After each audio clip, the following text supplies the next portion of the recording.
I'm Stephanie Stoltz, the president of Division 25, the Division of the Experimental Analysis of Behavior.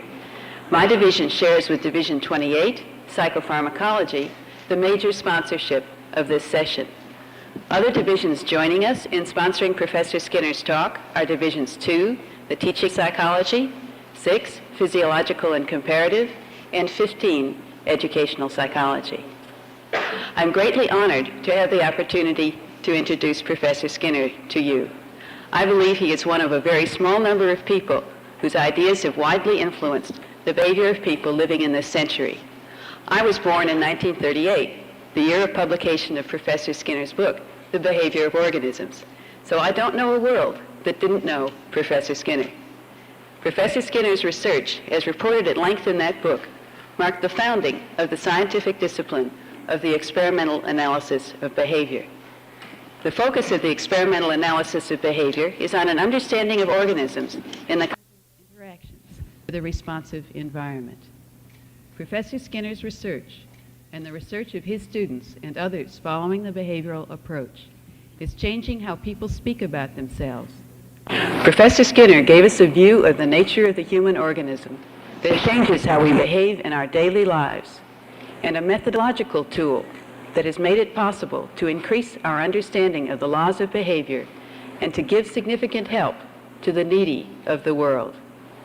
Using the worldview, methodology, and approach to analysis that Professor Skinner originated, psychologists are experimentally analyzing fundamental behavior problems and significant social issues. A sample of the resulting work can be found in the Division 25 program at this convention. Today, Professor Skinner will address the question, whatever happened to psychology as a science of behavior? Fred?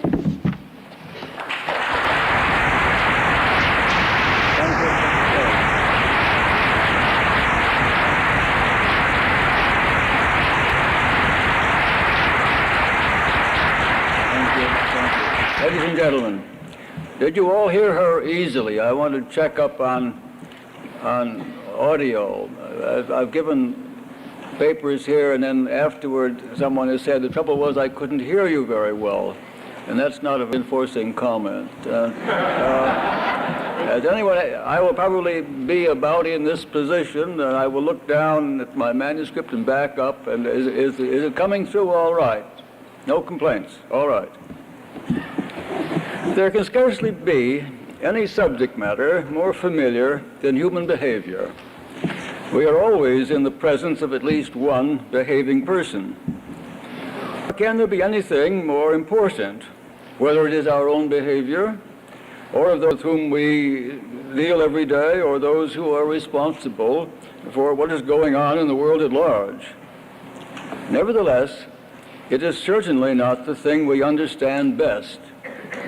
Granted that it is possibly the most difficult subject ever submitted to scientific analysis, it is still puzzling that so little has been done with the instruments and methods which have proved so successful in the other sciences.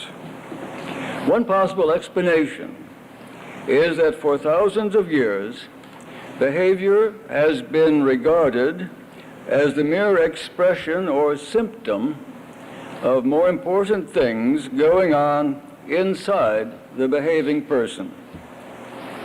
The Homeric Greeks thought they knew the very organs. Phrenes was one of them. The thumos, or heart, was another. It was a vital organ. When it stopped, you died. But for the Greeks, it was also the seat of such things as hunger, fear, will, and thought. To be undecided about something was to have a divided thumos. We may smile at that, but we do much the same thing. Here are some of the definitions of heart in Webster's Third International Dictionary. It can mean the whole personality, deep in one's heart, intelligence, knowing something by heart, opinion, a change of heart, affection, a broken heart, goodwill, with all my heart, courage, a stout heart, and taste, a man after one's own heart. Of course, we don't mean the real heart, but the Greeks may not have done so either. The point is, like them, we refer to something inside the person to explain what that person does. When Galen discovered the anatomy of the human body in greater detail, especially the nerves connecting the brain with sense organs and muscles, it was clear that the Greeks had got the wrong organ. They should have said brain. It was Descartes who showed how the brain and the nerves could explain the kind of behavior that was later called reflex. Although the stimulus in the reflex suggested an external cause, the search for internal causes did not stop. During the 19th and early 20th century, reflexes were studied by physiologists. Sherrington's book was called The Integrative Action of the Nervous System, and Pavlov's had the subtitle, The Physiological Activity of the Cerebral Cortex. It is hard to find plausible organs for many kinds of behavior, of course, and Plato and others gave up the attempt. Speculation could then flourish more abundantly. Although we think we see the object we are looking at, for example, it was said that we must see only an internal copy of it, since we can still see it with our eyes shut and even recall it from memory later on. Before we act, moreover, we can merely think of acting. We can have intentions, expectations, ideas, and so on, and do nothing more about them. Somewhere inside the body, in short, there seems to be another person made of a different kind of stuff. For 2,500 years, philosophers and psychologists have discussed the nature of that stuff. But for our present purposes, we may accept Punch's famous dismissal. What is matter? Never mind. What is mind? No matter. Mind or matter. It is something inside a person which makes that person go.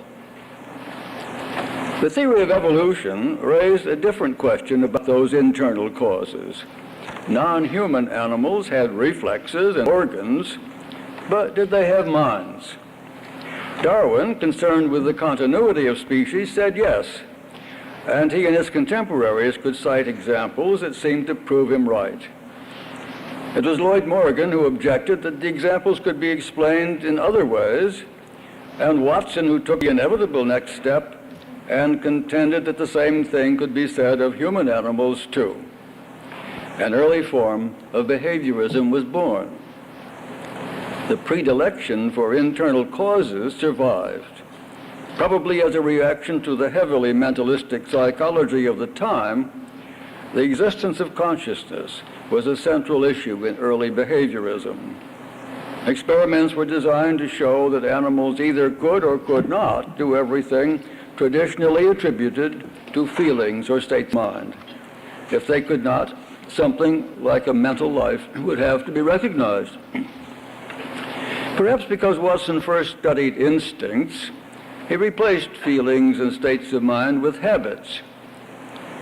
He may have meant nothing more than the behavior said to show their existence, but he turned later to conditioned reflexes, and his associate Lashley went still further into the nervous system. Later, Tolman put purpose back into the organism, and still later, cognitive maps and hypotheses. Clark Hall built an elaborate system of intervening processes which, as for example, afferent neural interaction, became increasingly physiological. In short, 3,000 years after the Homeric Greeks, psychologists and behaviorists alike were still looking inside the organism for explanations of its behavior. To say that the habit must have been deeply ingrained would be to give another example. Behavior seems to have been first accepted as a subject matter in its own right when the organisms studied were too small or their behavior too simple to suggest internal initiating processes. H.S. Jennings' The Behavior of the Lower Organisms was the great classic, of course, but more to the point were the work and theories of Jacques Loeb. His formulation of tropisms and his emphasis on forced movement dispensed with internal explanations. It was said, in fact, of Loeb that he resented the nervous system. The thing to be studied was the behavior of the organism as a whole. Equally important were new developments in the philosophy of science. The concepts began to be more carefully defined in terms of the operations from which they were inferred. Ernst Mach, especially with his science mechanics, was an important figure. Later, in America, P.W. Bridgman took a similar line in his Logic of Modern Physics. In a book called Philosophy, said to have been written as a potboiler, Bertrand Russell anticipated the logical positivist by several years and behavioristically considered a number of important topics. My thesis, the concept of the reflex in description of behavior, was in that tradition. A reflex, I argued, was not something that went on inside the organism. It was a law of behavior. All we actually observed was that a response was a function of a stimulus.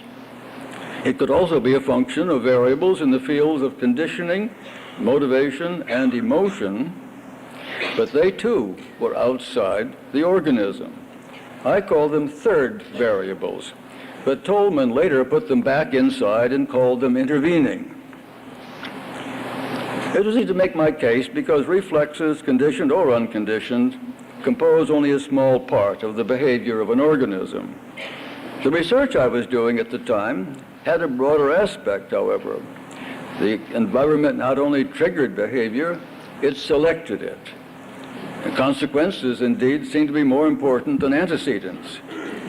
Their role, of course, had long been recognized, for example, as reward or punishment. And it was Thorndike who first studied their effects experimentally. Given several possible ways of solving a problem, a cat eventually took the successful one when incorrect ways or errors dropped out. I studied the same process, but in a different way.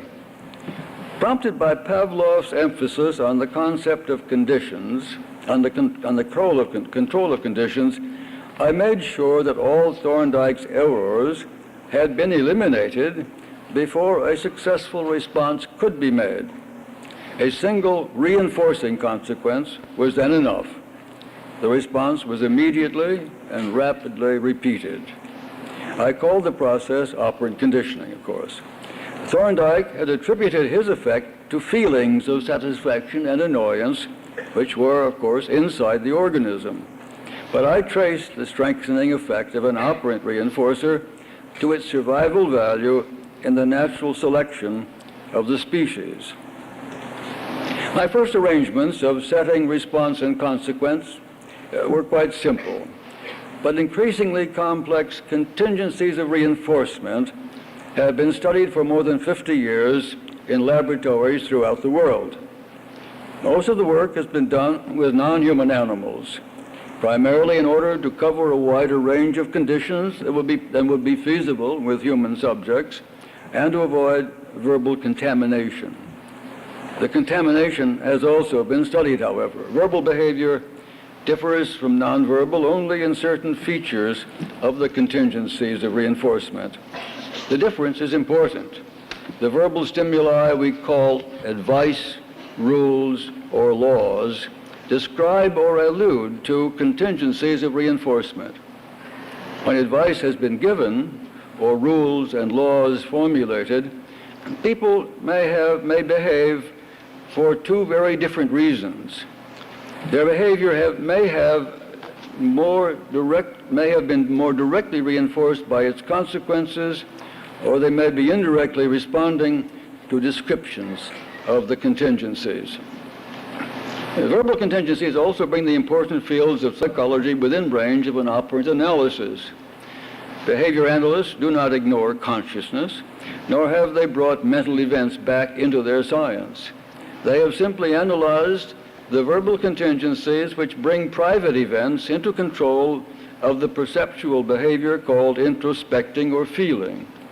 It is only when we are asked about what we have done or are going to do and why that we observe or recall our behavior and some of its controlling variables.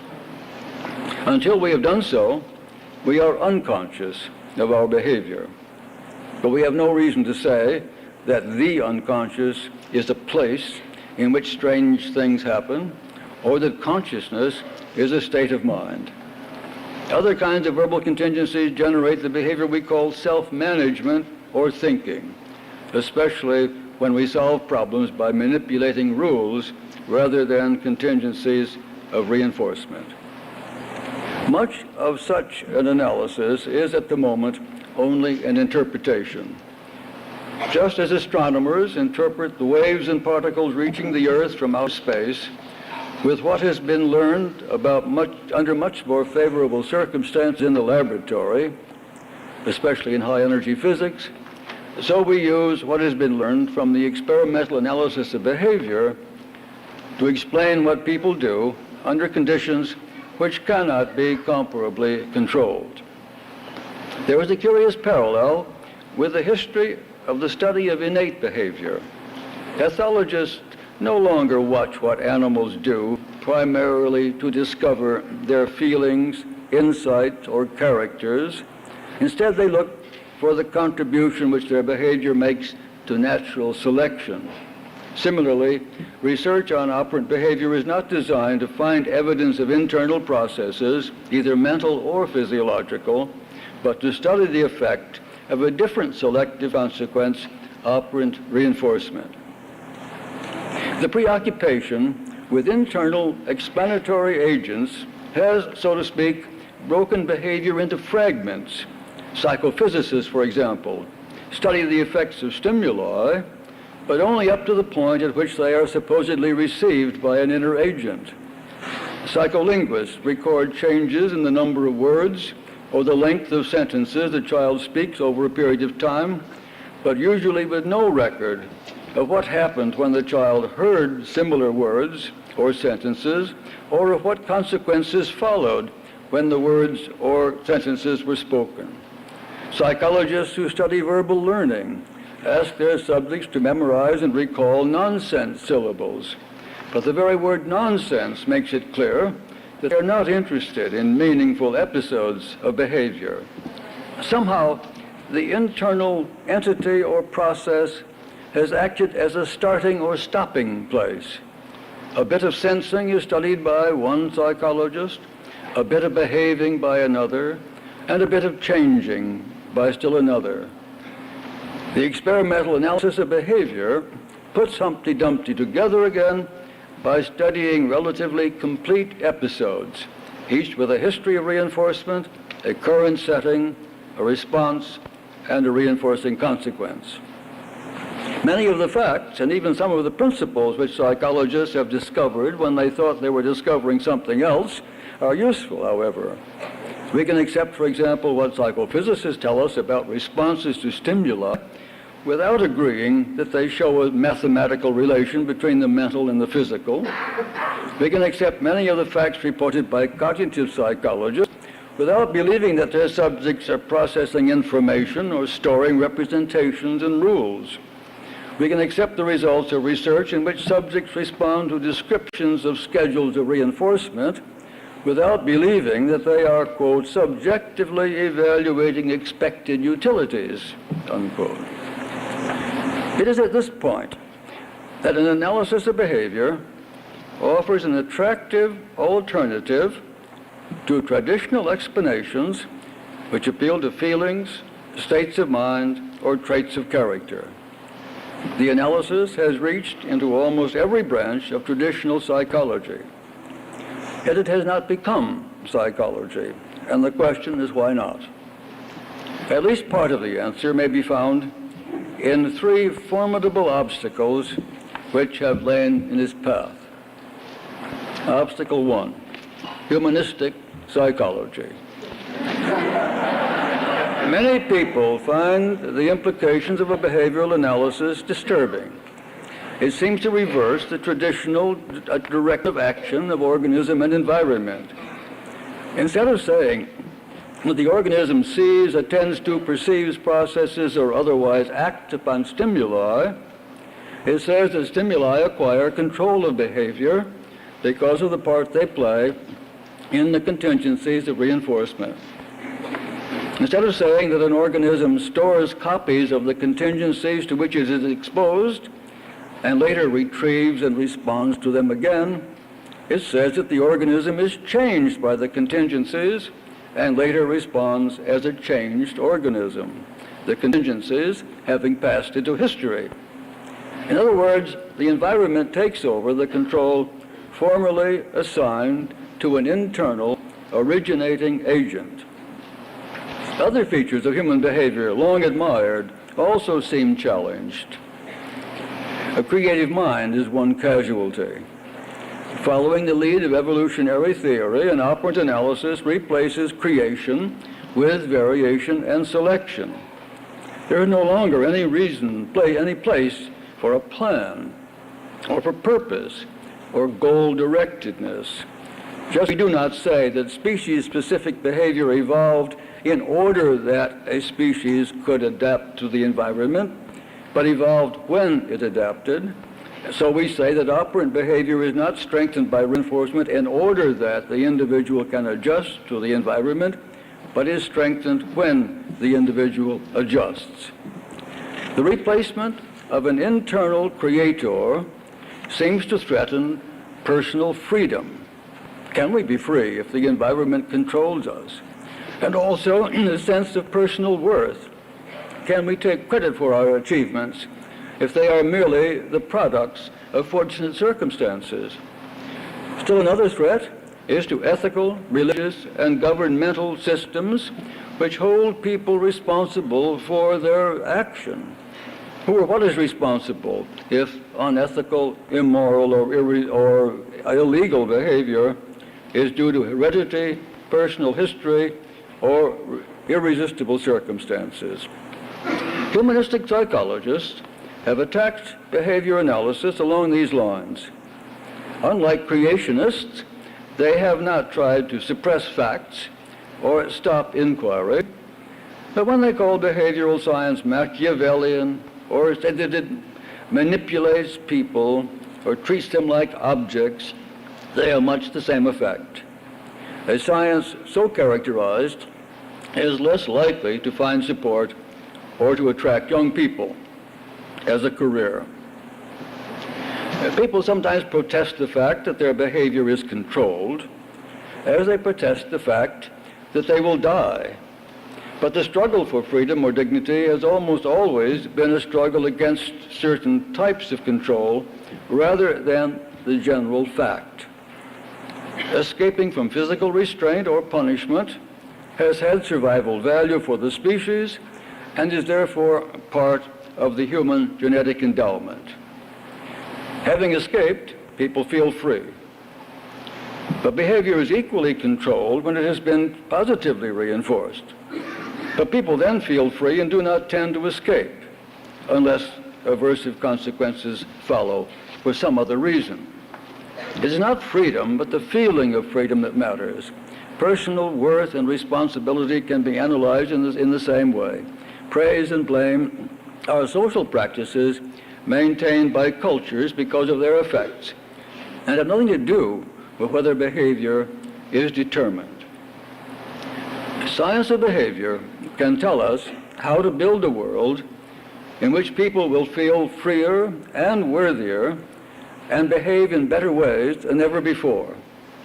In its opposition to such a science, humanistic psychology may be one of the reasons why we are not moving more rapidly in that direction.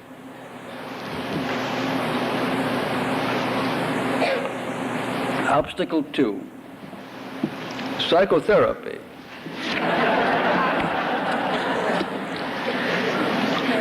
Certain exigencies of the helping professions are another obstacle in the path of a scientific analysis. Psychotherapists must talk with their clients, and with rare exceptions, must do so in everyday English, which is heavy laden with references to internal causes. We say, I ate because I was hungry. I did it because I knew how to do it, and so on. All fields of science tend to have two languages, of course. Scientists speak one with casual acquaintances and the other with colleagues. The differences between them depends upon the age of the science. In a relatively young science, such as psychology, the use of the vernacular may be challenged. How often have behaviorists heard, "You just said it crossed my mind. I thought there wasn't supposed to be any mind." Or, "But it has been a long time since anyone has challenged a physicist who has said that desk is made of good solid wood," by protesting, "But I thought you said that matter was mostly empty space." The two languages of psychology raise a special problem, however. What is felt when one is hungry, or when one knows how to do something, is what physiologists will eventually discover. It is not what they will see when looking at it in another way. Introspective psychologists observe certain states of their bodies in one way, unfortunately defective. Physiologists observe the same thing in a better way. Behavior analysts look at only one part of an episode and leave the rest to the physiologists. References to private events are, admittedly, often convenient. If we are preparing a meal for a friend, we are not likely to ask, "How long has it been since you last ate?" or, "Will you probably eat a great deal?" We simply ask, "How hungry are you?"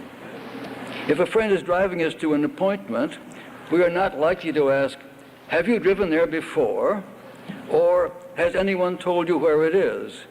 Instead, we ask, "Do you know where it is?"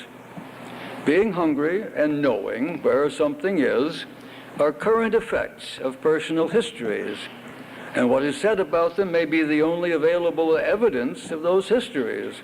Nevertheless, how much a person eats does depend upon a history of deprivation, not upon a deprived body, how a deprived body feels, and whether a person reaches a given destination does depend upon whether he or she has driven there before or has been told how to get there, not upon introspective evidence of any effect.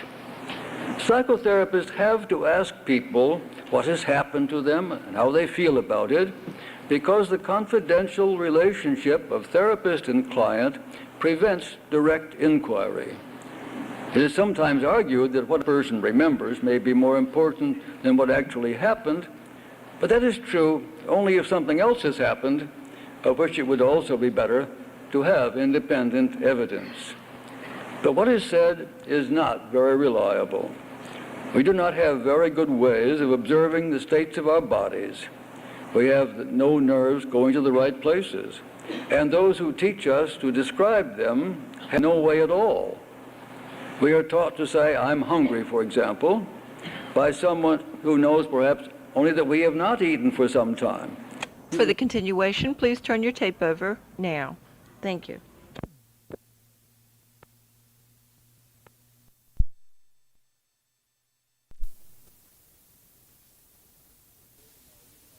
Says, "Now you know." But the private states are always poorly correlated with the public evidence.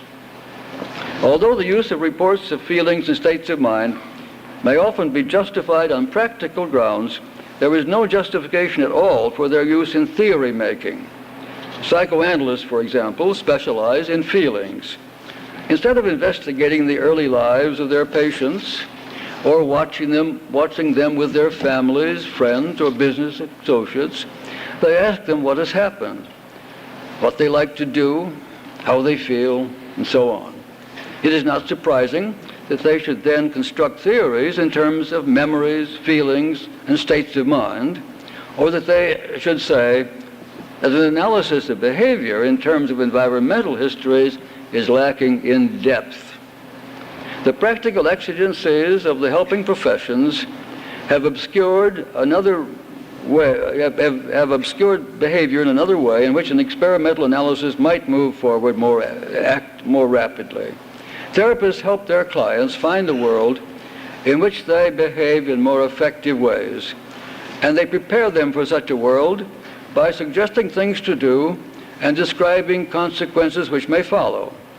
As in cognitive psychology, the result is rule-governed rather than contingency-shaped behavior. Behavior therapists work in a different way. They strengthen behavior which may prove useful in the client's future by arranging temporary current consequences. As in education, the consequences are seldom those which will later take over, and they build the behavior to be taken over. That difference is important because it leads already directly to prevention rather than remedy, to the design of a world in which fewer people will need help. When Gandhi was asked, "What are we to do?" he is said to have replied, "Think of the poorest man you have ever met, and then ask if what you are doing is of any benefit to him." But he must have meant of any benefit to the many people who, without your help, will be like him. To feed the hungry and clothe the naked are remedial acts. We can see what is wrong, what needs to be done.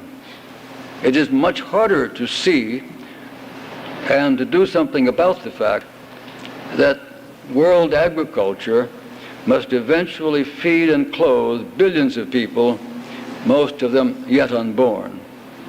It is not enough merely to advise people how to behave in ways which will make a future for the species possible. They must be given effective reasons for behaving in such ways, and that means that effective contingencies, probably contrived, must be arranged.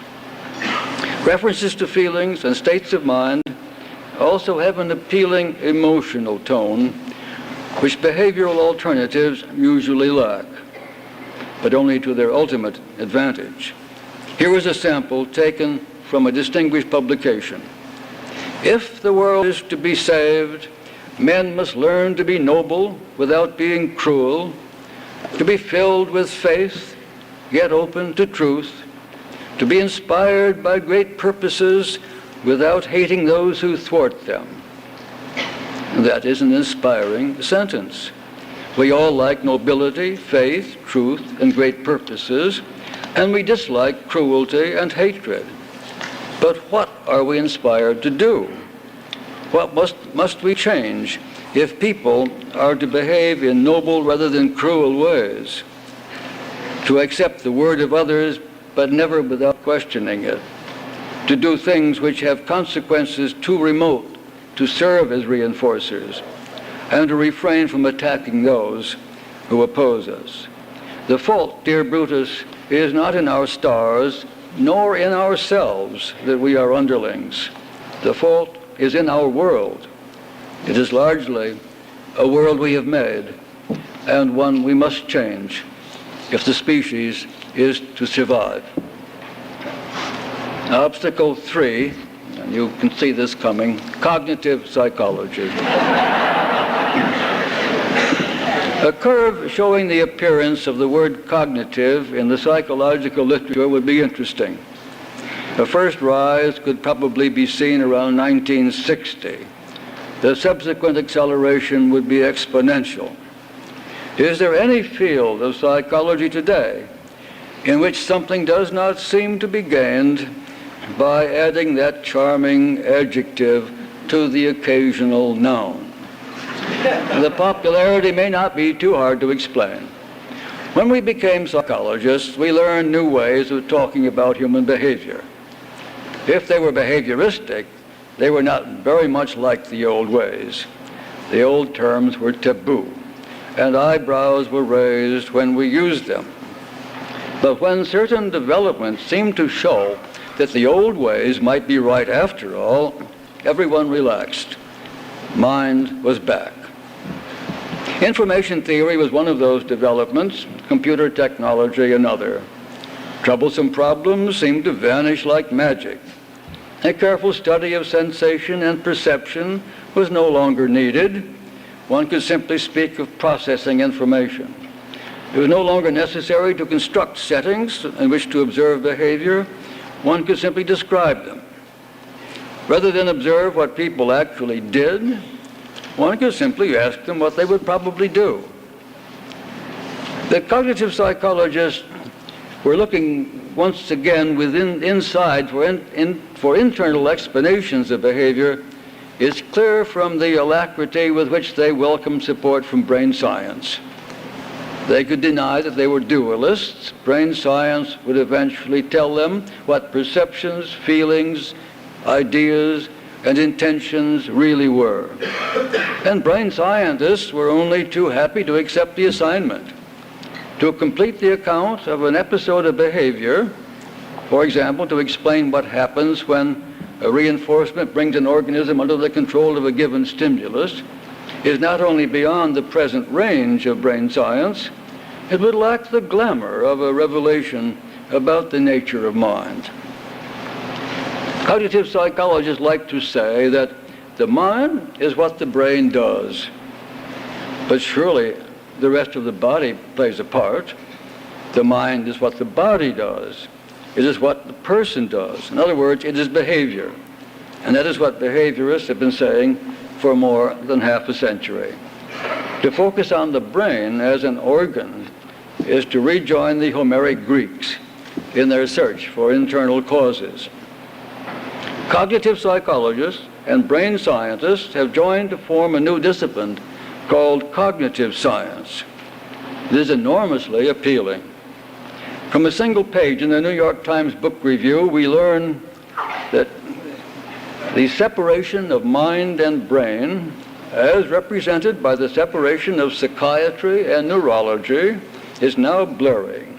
That biochemistry will tell us about depression, that in dreams, information is processed very differently from in the waking state, that cognitive neuroscientists would not explain forgetting a friend's name as repression, but as a breakdown of memory retrieval. The psychoanalysis was a precursor to current developments in the neurosciences, and that quantum physics offers the most satisfying answer to understanding the mind and brain relationship and the nature of reality itself. Very rich fare, until one counts the calories. Damage and repair. There is little doubt that by their very nature, the anti-science stance of humanistic psychology, the practical exigencies of the helping professions, and the cognitive restoration of the Royal House of Mind have worked against the acceptance of psychology as the science of human behavior. That might be justified if something more valuable had been put in its place. But has that happened? The American Psychological Association has 44 divisions, not only because many branches of the field require separate treatment, but because there are many different conceptions of what psychology is all about. The public is certainly as confused as the profession. Introductory textbooks do not help, because with an eye on adoptions, the authors cautiously define psychology as the science of behavior and mental life, and make sure that every special field of interest is covered. Has there been an offsetting gain? When the journal Psychology Today celebrated its 15th anniversary, it asked 10 psychologists to name the most important discoveries which had been made during its lifetime. As an editorial in the New York Times pointed out, no 2 of the 10 agreed on a single achievement, which could properly be called psychology. As one of those who were asked, I pleaded ignorance of most of the field, but said I was happy with progress in the analysis of behavior. But another contributor claimed that psychology's greatest achievement was its separation from behaviorism.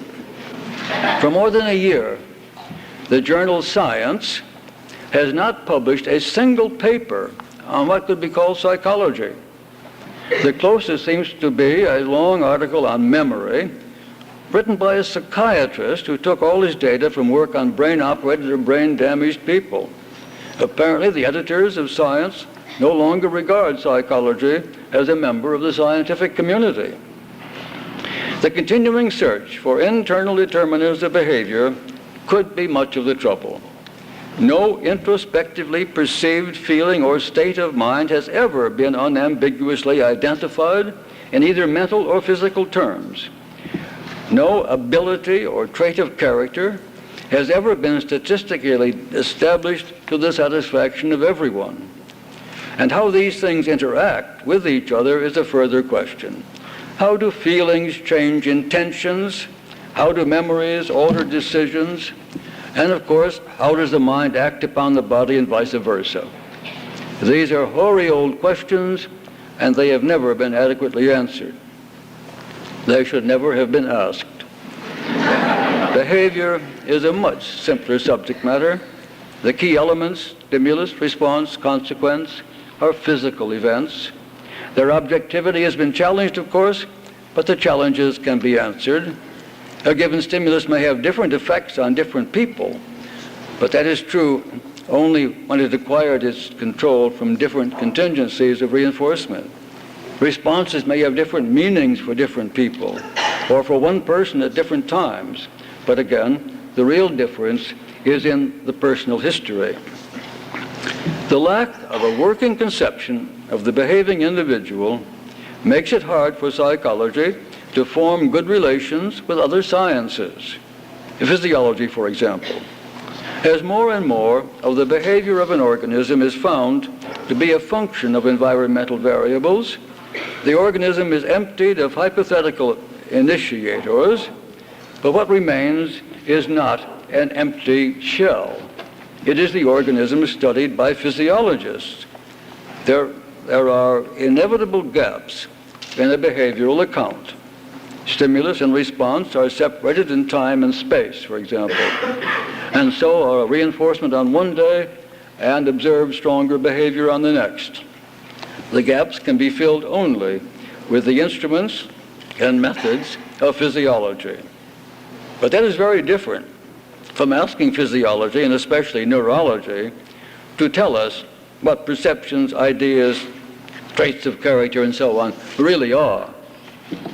Appealing to neurology for help can, in fact, be dangerous.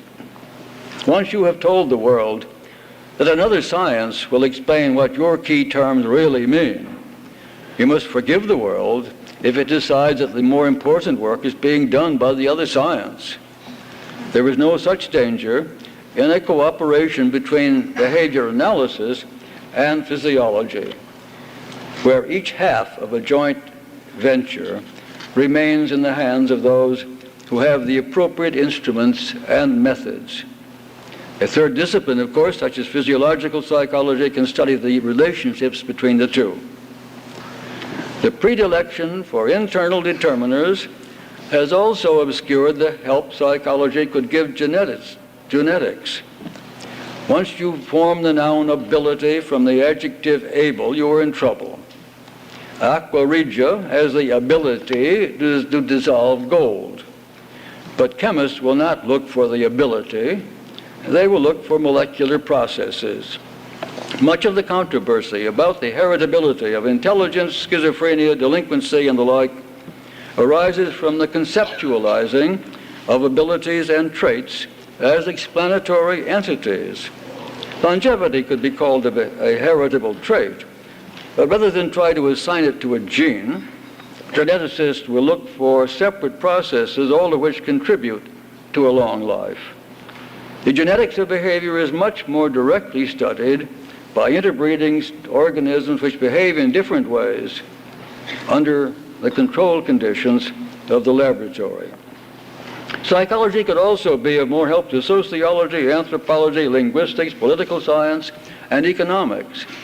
They are all concerned with the behavior of the same person, but a person of whom psychology offers no useful working conception. Each of the behavioral sciences has its own technical vocabulary, of course, but beyond that, except for brief flirtations with utilitarianism, Marxism, psychoanalysis, and the like, each has turned to the vernacular with all its references to internal causes. The data of the other behavioral sciences are usually much more objective than those of psychology, yet hypothetical causes still flourish. For example, a distinguished political scientist writing in the New York Times recently attributed the alarming number of dishonest practices in American life to a lack of civic virtue and a decline in personal morality. He said nothing about the punitive contingencies responsible for the kinds of behavior from which virtue and morality are inferred. Sciences only slowly discover what they are sciences about. Chemistry in the time of Lavoisier was not much like modern chemistry, but it studied the same substances with the same properties, compositions, and structures. They underwent the same kinds of changes. Different ways of looking at the substances and at more of them, and different ways of explaining how they change have made the difference. Psychology in the time of Jones and William James was not much like modern psychology, but it studied the same kinds of people interacting with the same kinds of environments. Different ways of looking at what was happening and seeing more of it, and in particular, different ways of explaining it have made the difference. That, in particular, is important. From the very beginning, those who have tried to explain human behavior have supposed that because they themselves were human beings, they had a privileged access to their inner workings. Physiologists might eventually observe the same things in a different way, but the immediacy of feeling and introspection suggested a different kind of knowledge. It has taken thousands of years to discover the nature and especially the limitations of self-observation. It is time to accept the possibility of explaining behavior in an entirely different way, the way of the other sciences. Once the scope of a behavioral analysis is better understood, that acceptance will not seem so much like a renunciation. Psychology could dispense with many of its traditional problems and open many new opportunities if it were to define itself simply as the science of behavior, human behavior if you like. But should it do so? Two groups of psychologists will say no, perhaps with equal vehemence. On the one hand, those for whom psychology will remain forever the science of mind, and for whom behavior is at best only an expression or symptom. And on the other hand, those who will declare their independence of the historical discipline and go their own way. Many potential separatists argue that a science of behavior is really a sort of biology, but of course that could be said of all the behavioral sciences. They are all concerned with living things. There are several behavioral sciences because people do special things under special circumstances. The general case is the field of psychology. Separatists are often unhappy about the syllable psych. If our subject matter is behavior, why use the Greek word for soul or mind? But one could ask that kind of question of every science. The Greek word physis is closer to physician than physicist. The astro in astronomy means star, but astronomers are not embarrassed when they speak of black holes or quasars. The geo in geology means earth, but geologists have no trouble with the moon or Mars. New names never solve problems. Electricity comes from the word for amber, which acquires an electrostatic charge when rubbed. How many times would electricity have had, how many names would electricity have had if a new one had been invented every time a new property was discovered? Like all sciences, psychology has many branches, however, and they may need to be named. A chemist may be a crystallographer, for example, and a psychologist, a behavior analyst.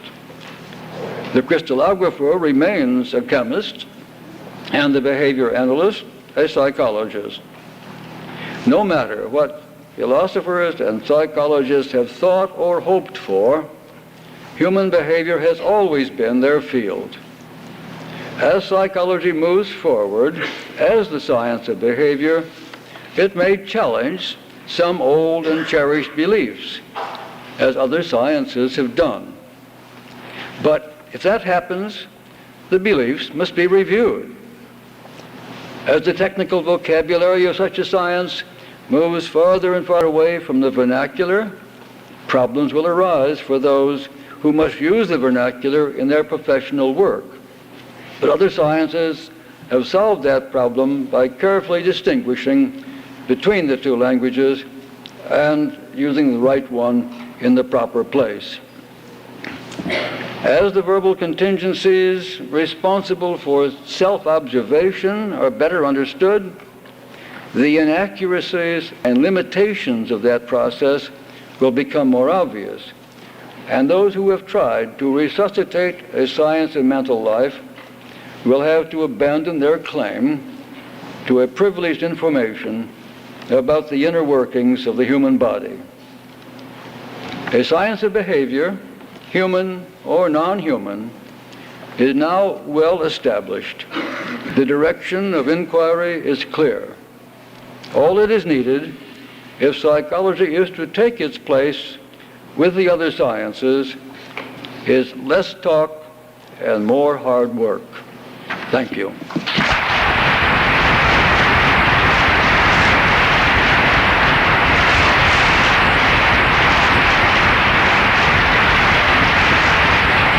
This presentation is now concluded. Thank you.